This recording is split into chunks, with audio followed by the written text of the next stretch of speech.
اب اس مہینے کو لے کر دو قسم کے لوگ موجود ہیں۔ ایک طبقہ تو یہ کہتا ہے کہ یہ مہینہ بہت حرمت والا ہے، بہت پاک اور تقدس کا حامل ہے یہ مہینہ، اور دوسرا طبقہ یہ کہتا ہے کہ یہ منحوس مہینہ ہے۔ چنانچہ ان کا نظریہ یہ ہے کہ اس مہینے کے اندر شادی بیاہ جیسی تقریبات کا انعقاد کرنا یا اور کسی بڑے فیصلے کا انعقاد کرنا یہ خطرے سے خالی نہیں ہے، جبکہ دونوں طبقات کے لوگ اپنے اس بات کے اوپر دلائل پیش کرتے ہیں۔ دیکھا جائے، اب جو لوگ اس مہینے کی تقدیس کے، اس مہینے کی حرمت کے، اس مہینے کی عظمت کے حامل ہیں، جو اس کی عظمت کو مانتے ہیں، ان کا کہنا یہ ہے کہ بھئی حضرت حسین رضی اللہ تعالی عنہ کی شہادت ہوئی اس مہینے میں، اس لیے ہم اس مہینے کو عظمت والا مہینہ مانتے ہیں۔ جبکہ ان سے سوال پوچھا جائے کہ قرآن مجید حضور صلی اللہ علیہ وسلم کے اوپر نازل ہوا، فاطمہ الزہرا رضی اللہ تعالی عنہا حضور پاک کی بیٹی ہیں، اور ان کے آگے بیٹے ہیں حضرت حسین رضی اللہ تعالی عنہ، اور جس وقت یہ قرآن مجید کا نزول ہو رہا تھا تب حضرت حسین رضی اللہ تعالی عنہ دنیا کے اندر موجود نہیں تھے۔ حضرت حسین رضی اللہ تعالی عنہ کا جسد دنیا کے اندر اس وقت موجود نہیں تھا جب قرآن کا نزول ہو رہا تھا، تو قرآن کملی والے کے اوپر نازل ہوا۔ اس قرآن کی آیات کے اندر اللہ رب العزت نے یہ فرمایا، ان عدت الشہور عند اللہ 12 شہرا فی کتاب اللہ یوم خلق السماوات والارض منها 4 حرم۔ فرمایا کہ 4 مہینے بہت حرمت والے ہیں۔ یہ حضور صلی اللہ علیہ وسلم کے اوپر جب قرآن نازل ہو رہا ہے، اس وقت رب تعالیٰ فرما رہے ہیں کہ محرم الحرام کا مہینہ بہت حرمت والا ہے، بہت معزز مہینہ ہے۔ اب جو لوگ اس بات کے دعوے دار ہیں کہ محرم مہینہ حرمت والا اس لیے بنا کہ حضرت حسین کی شہادت ہوئی ہے، تو ان سے یہ بات پوچھی جائے کہ قرآن تو آج سے کئی 100 سال پہلے حضرت حسین رضی اللہ تعالیٰ عنہ کی شہادت، ان کی پیدائش سے بھی پہلے یہ بات کر رہا ہے کہ محرم الحرام حرمت والا مہینہ ہے، تو پھر یہ بات کیسے ثابت ہوئی کہ حضرت حسین کی شہادت محرم کو ہوئی تھی اس لیے یہ حرمت والا مہینہ بن گیا؟ نہیں،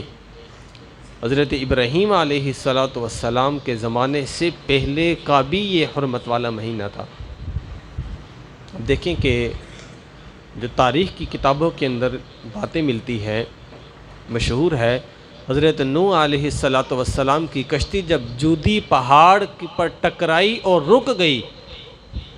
اس دن جب نوح علیہ السلام کو نجات ملی اور ان کے باقی مخالفین غرق ہوئے،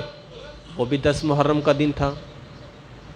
موسیٰ علیہ السلام کو جب فرعون سے نجات ملی، موسیٰ علیہ السلام کا لشکر کامیاب ہوا، فرعونی ڈوب گئے، مر گئے، وہ بھی 10 محرم کا دن تھا۔ یونس علیہ السلام کو جب مچھلی کے پیٹ سے نکالا گیا، وہ بھی 10 محرم کا دن تھا۔ اب کتنی باتیں ایسی ملتی ہیں، بہت بڑے بڑے واقعات ایسے ملتے ہیں کہ جن کا وجود اور جن کا وقوع 10 محرم کی تاریخ کو ہوا۔ اب لوگوں کا یہ کہنا کہ 10 محرم کو عظمت اس لیے مل گئی کہ حضرت حسین کی شہادت ہوئی، یہ غلط بات ہے، بلکہ میں یوں کہوں کہ حضرت حسین رضی اللہ تعالی عنہ کی شہادت بھی عظمت والی بن گئی اس لیے کہ وہ 10 محرم کو ہوئی۔ ایک اور مزے کی بات، آدم علیہ السلام اور اماں حوا سلام اللہ علیہ جب جبل نور کے اوپر ان کی ملاقات ہوئی، وہ بھی 10 محرم کا دن تھا۔ کتنی بڑی بڑی روایات ملتی ہیں۔ اچھا، اب یہ طبقہ تو وہ ہو گیا جو محرم کے مہینے کو حرمت والا اور پاکیزہ مہینہ مانتا ہے، اور دلیل یہ پیش کرتا ہے کہ حضرت حسین رضی اللہ تعالیٰ عنہ کی شہادت ہوئی تھی، اس لیے یہ مہینہ حرمت والا بن گیا۔ اس بات کے تو سمجھ آ گئی کہ قرآن اس کے بالکل برعکس ہے۔ قرآن نے حضرت حسین کی پیدائش سے پہلے ہی یہ بات کر دی کہ محرم الحرام کا مہینہ حرمت والا ہے۔ منہا اربعۃ حرم، 4 مہینے حرمت والے ہیں، سب سے پہلا محرم الحرام کا ہے۔ آگے اللہ تعالیٰ نے یہ بھی فرمایا کہ فَلَا تَظْلِمُوا فِيهِنَّ أَنفُسَكُمْ، ان مہینوں میں اپنی جانوں پر ظلم نہ کرو۔ آپ دیکھیں کہ مشرکین مکہ اتنے خود غرض اور کینہ رکھنے والے تھے، مشہور باتیں ہیں کہ اگر ان کے کنویں سے کوئی اونٹنی پانی پی لیتی تو وہ اس اونٹنی کو بھی مار دیتے اور اس کے مالک کو بھی قتل کر دیتے۔ اس کا مالک آ کے ان کے قبیلے والوں کو قتل کرتا، ان کے قبیلے والے ان کو جا کے قتل کرتے، سال ہا سال تک یہ لڑائیاں چلتی رہتی۔ آپ دیکھیں کہ اتنی جہالت ہوتی تھی کہ مدینہ منورہ کے اندر ایک شخص اپنی ٹانگیں پھیلا کر بیٹھ گیا، خواہ بھی لوگوں کو چیلنج کر دیا کہ کوئی ہے جو میری ٹانگوں کو موڑ کے مجھے دکھا سکے۔ اب ایک شخص کو بڑا غصہ آیا کہ بلا وجہ بازار کے اندر بیٹھ گیا ہے اور خواہ میں لوگوں کو چیلنج کرنا شروع کر دیا ہے۔ اب وہ بندہ اس کی ٹانگیں موڑ تو نہ سکا، اس نے کلہاڑی لی اور ٹانگوں کے 2 ٹکڑے کر دیے۔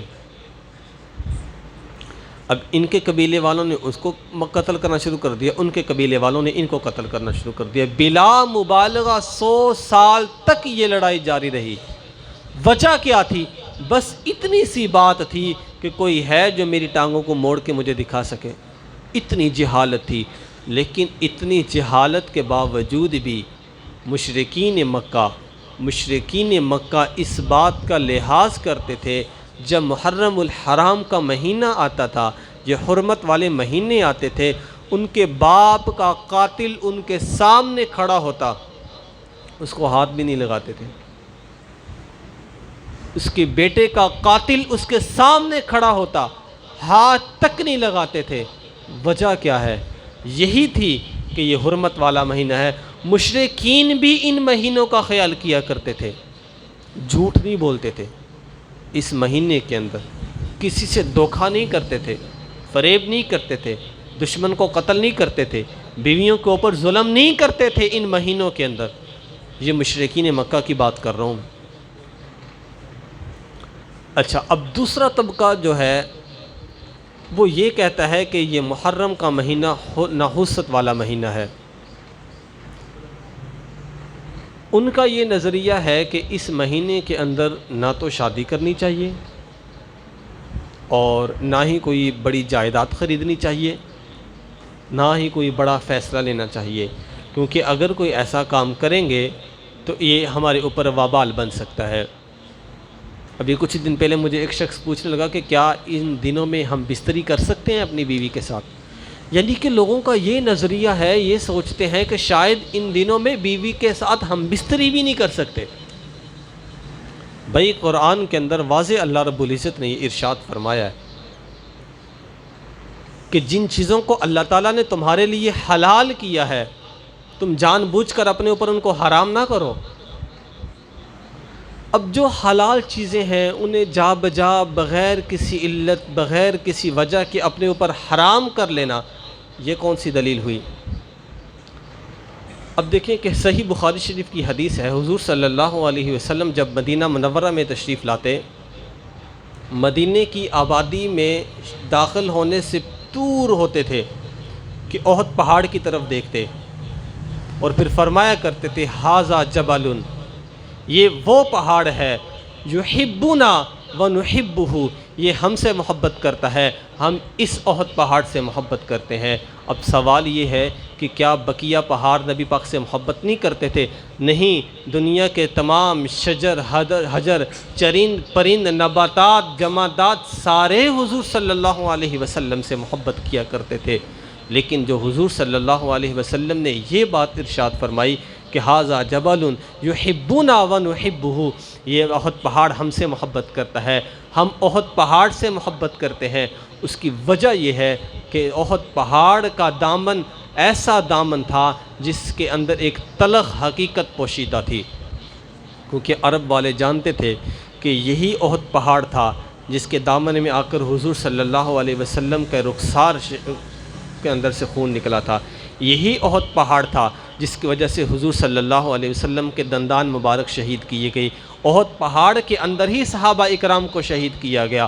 اب لوگوں کے دماغ کے اندر یہ بات بیٹھ چکی تھی کہ احد پہاڑ کی دامن میں، احد پہاڑ کی وجہ سے حضور صلی اللہ علیہ وسلم کو تکلیف پہنچی ہے، تو حضور صلی اللہ علیہ وسلم نے یہ فرمانا شروع کر لیا، احد مجھ سے محبت کرتا ہے، ہم احد سے محبت کرتے ہیں، تاکہ کسی کے ذہن میں یہ بات نہ آئے کہ احد پہاڑ کی وجہ سے حضور صلی اللہ علیہ وسلم کا خون بہایا گیا، احد پہاڑ کی وجہ سے صحابہ اکرام کو شہید کیا گیا۔ حضور صلی اللہ علیہ وسلم کے بیٹے ابراہیم کا انتقال ہو گیا۔ اب اللہ کی شان یہ کہ اسی دن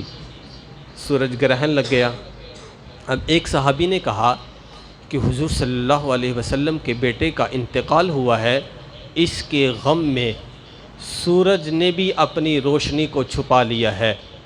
حضور صلی اللہ علیہ وسلم فوراً کھڑے ہو گئے، فرمایا ان الشمس والقمر آیتان من آیات اللہ، لوگو سورج اور چاند اللہ کی نشانیوں میں سے ایک نشانی ہے، نہ تو کسی کے مرنے سے ان کا کوئی تعلق ہے، نہ کسی کے زندہ رہنے سے ان کا کوئی تعلق ہے، بلکہ یہ اللہ رب العزت کے حکم کے ساتھ چلتے ہیں، اللہ تعالیٰ کے ارادے کے ساتھ چلتے ہیں۔ یہ ان کا نظریہ، صحابہ اکرام کا یہ کہنا کہ حضور صلی اللہ علیہ وسلم کی بیٹے کی وفات کا غم بھی سورج کو لاحق ہوا، حضور صلی اللہ علیہ وسلم نے فوراً اس کی تنقید فرمائی